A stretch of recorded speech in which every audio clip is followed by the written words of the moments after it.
So, after natin gamitin po yung spike roller, and make sure ready na po yung pizza dough. And next step, lagyan na po natin ng pizza sauce.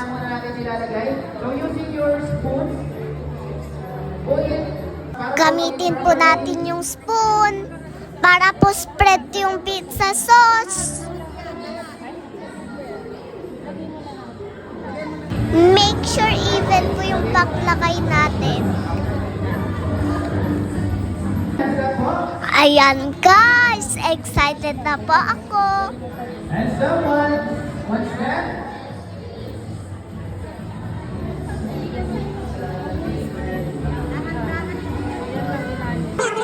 And then next is sprinkle po natin ng cheese.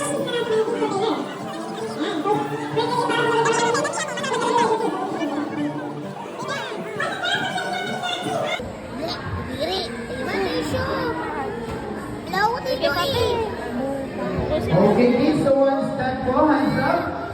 Ayan, tamihan natin ng cheese para masarap. Mag-smile ka, mag-smile ka. Smile. Yan, smile lang. Ayan guys, ang sarap. See you on my next vlog.